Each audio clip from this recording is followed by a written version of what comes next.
744. Do you know where your senator is? It's right here, man. That's right. Senator Jim Honeyford for the 15th District. Yes, Richard? He is my senator. He is your senator. You're the 15th. Yes, I am. All right. So put down that list of grievances and let's have a conversation.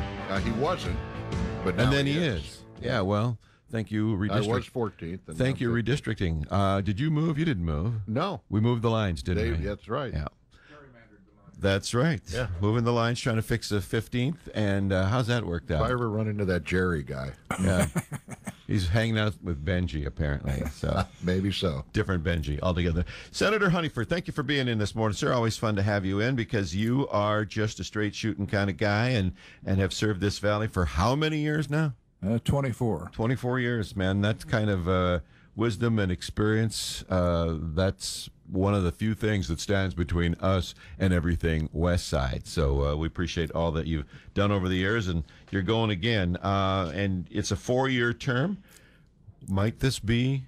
We don't want to look too far ahead. How many more of these you got? I think this probably. I have a big water bill I want to get, and we'll probably talk about that later. And that I think is probably, if I get that, this will be the last. Gotcha. Well, I'll tell you what. Let's start out with this. We've kind of got a formula for introducing candidates here. Tell us a little bit about.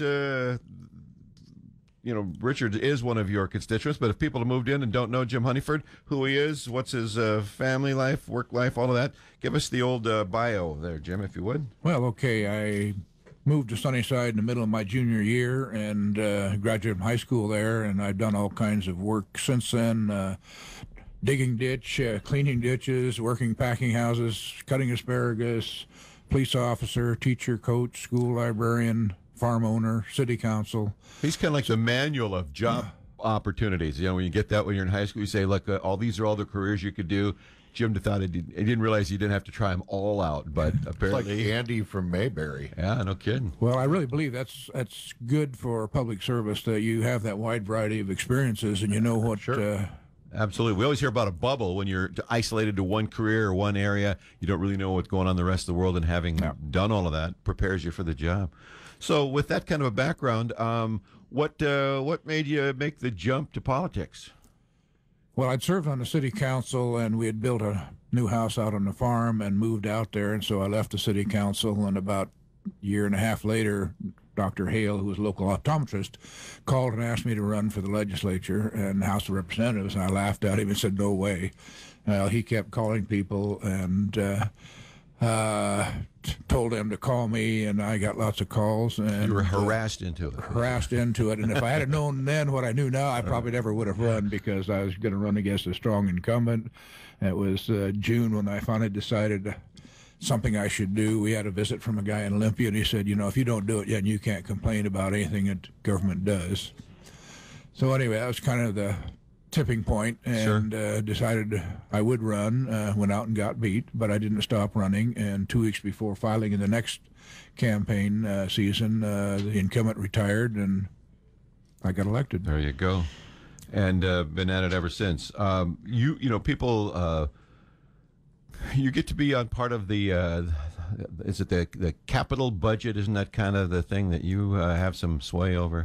Right. When we're in the majority, I've been the chair of the capital budget, and when in the minority, the ranking member, and that's about a $4.2 billion budget that we run. And so it's a little frustrating at times, and nerve-wracking, because you members want all kinds of things, and you try to... You're like the candy store, I imagine, for a lot of folks. That's what I've been called, Santa the candy Claus, man. yeah.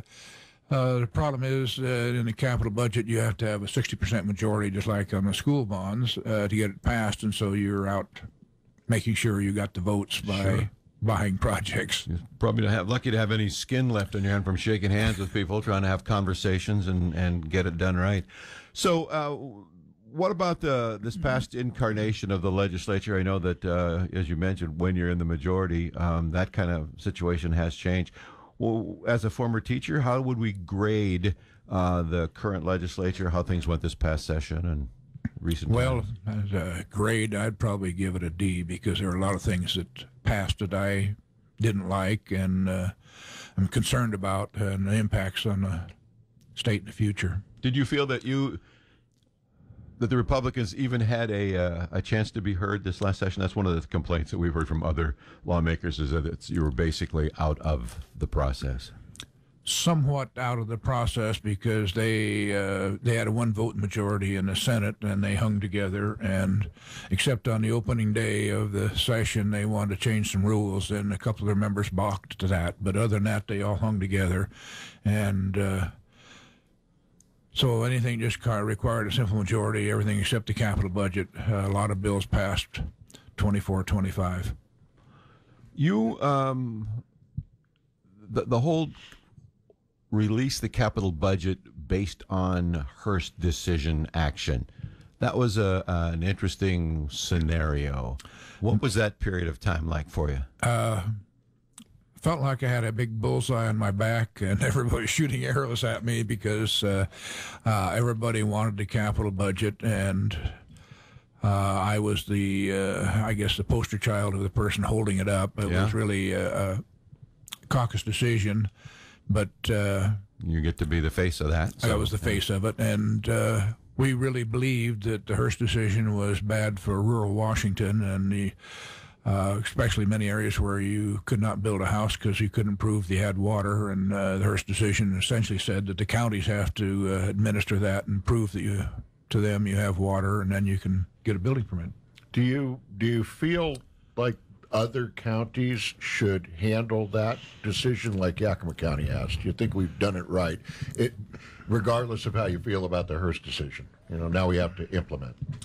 Well, I'm concerned about the cost to the home builder, and someone once made a comment, well, those people in rural areas will be paying the same thing that the people in the city do, and they don't consider that you have to drill your own well and maintain it and put the pipes to your house and all that. And that's, I don't know what a well costs now. I think, as I remember several years ago, it was about $7,000 when you got your pump and everything in. Yeah. And then you have to replace your pump every 10, 15 years. And so it's not the same as being in the city. You pay for a hookup and then you pay for your water. I always thought water was free. Yeah, well, it's not under our Washington laws, that's for sure. All right, so that got settled, though, and the capital budget was put into play. What in the capital budget do you feel best about coming out of this last go-around? Oh, boy. One of the things I really liked was that we have small schools that just can't pass a bond issue to be able to construct. And Mount Adams School District's one. There are several. Sure. And so I had a bill. Fortunately, the bill didn't pass, but the language in the capital budget did. And so it put money to those schools. And there are certain conditions have to be met, so it isn't just a free gift, but they can then use that funds to construct a new school or remodel a school. And unfortunately, I know in Mount Adams that their bond issue failed, and so they're looking at other ways, but they need a new building, and hopefully that will be resolved, and the other small school districts will be able to get the facilities they need. Mm. Jim, are we benefiting in some way, Eastern Washington Bay, because of the tax base over there in Seattle, large tax base? I mean, oftentimes with issues, we get positioned, we have to go along because Democrats outnumber Republicans in both chambers.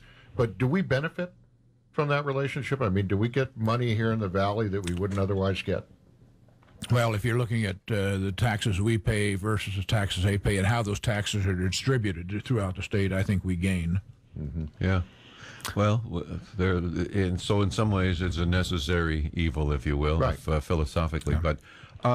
But what percentage, how do we determine what the capital budget dollar amount's going to be? Well, that's based on the average of the past, I think, 3 biennia of what their revenue has been. And so the budget keeps increasing as the economy increases. And right now, Washington is number 1, I think, in personal income growth and number 3 in employment. So the economy's really booming and revenue's coming in, and my concern is that they'll want to spend it all. Well, and that Well, is- we already know that that they want to spend it all and more, for, all and more. free ballots. Yeah. Pro-Bush's free ballots. What do you think of that? We were talking about that earlier this morning, Jim.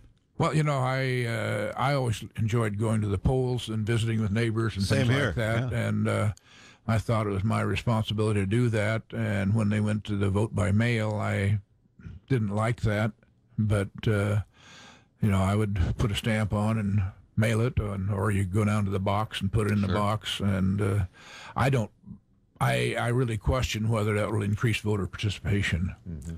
That you're talking, 50 cents now, 49 cents for a stamp. If that's what stopped people from voting, then it's not very important to them. I agree. All right, so let's we've seen the legislature through the eyes of what's happened. Let's talk about what might be to come. You said you had a water bill that you were thinking about. Tell us what it is that you want to be working on. Well, I've had it for about 3 years now, I guess, and it's a big bill, financial, about $4 billion over a period of time of probably 12, 15 years. It would fund water supply like the Yakima Basin Improvement Plan, the Columbia Basin, other areas for water supply, flood control like you have down in Chehalis and the Skagit Basin, stormwater, which is important to the cities, and probably culverts. So it would be split up and sent around the state in that regard. So like everybody gets a piece. It's not like a baby Black Rock or something like that. It's so everyone gets something out of it, and it would require. Where I'm going now is that we would take it directly out of the capital budget. So, say $500 million biennium, and go for as many years we need to get about $1 billion in each one of those areas. Yeah. If you were to assess your fellow senators at this point, and you need 60 votes, where do you think you'd sit today? Right now, I'm not sure. Yeah. We finished the Hearst decision. That's why I didn't really push it last year, and thought... You want to drown them with water issues. Yeah, right? And the year before that, we had a real complex property scheme, a tax scheme to try to fund it, and that didn't go anywhere. I could have got it out of committee, but I thought, it's not going to go anywhere, so why push it? Do you think that? Clearly, the West Side, Chehalis, they get flooded big time. They really need some help with that. Basin storage, we know that's legit. We hear all the time about culvert issues and stuff. So it sounds to me like it's a pretty comprehensive. It would make a lot of sense if they're willing to redirect some of our growing revenues in that direction. Right. Well, for growing revenues, I think we ought to be buying down the pension funds. We are in the red on some of those, and need to, and that's something that would pay off for the future too. So I think that's one area that we really need to do. But yeah, we have the income coming in, the capital budget will increase, but we also need to look at what needs to be done with Western State Hospital. The Hearst decision was, we finished that, and we need to keep that funding, but Western States is going to require actions, and I don't know what impact that will have on capital. I know the plan or the thoughts are, a lot of it is to have some local mental health facilities, so you don't have to send them to the institution. That may take some money to refurbish or build localized centers for that too, right? Yeah. Well, Richard, anything else before we run out of time here? Well, I know how Jim feels about McCleary because we've talked about it before, so I'm not going to ask him that one. Well, I think two things. We need to make sure the legislature continues the funding from McCleary. Mm-hmm. And secondly, I believe we need to make some changes in the disproportionality of teacher salaries. For instance, West Valley gets a better funding than Yakima. And that creates problems. That this isn't the only one. There's several areas in the state like this. Sure. And that creates problems for the other the districts that do not have that advantage to attract and hire teachers. And so that, I think we need to look at that very much. Yeah. All right, so we got about a minute to go, Jim. You're in the old elevator with potential voters. What are you going to tell them about this next run for you? Well, I'm asking for their vote because I want to do the big water bill, which I think is essential for our area. It increases jobs or maintains jobs, so in a drought time you'll have full employment. I have the experience and the knowledge and get things done. I've been involved in every water bill since 1995, I believe, and that's important, and I really enjoy working with constituents to help them out of their problems they're having with the state government. That's really rewarding, and that's enjoyable. Jim's been working with water just so long that he actually brought the second O when they first made H2O. It was only HO, and Jim brought the second O. We had water, just like that. Senator Jim Honeyford, thanks for your work for the Valley. Thanks for being an approachable, workable senator for the people of the 15th District. Best of good luck to you in the weeks to come here. Well, thank you, and I think the people ought to know that I answer my own emails. No one else does. So if you get an answer, it'll be short, sweet, and that's from me. And from the man. All right. Thank you so much, sir. Fox News is next.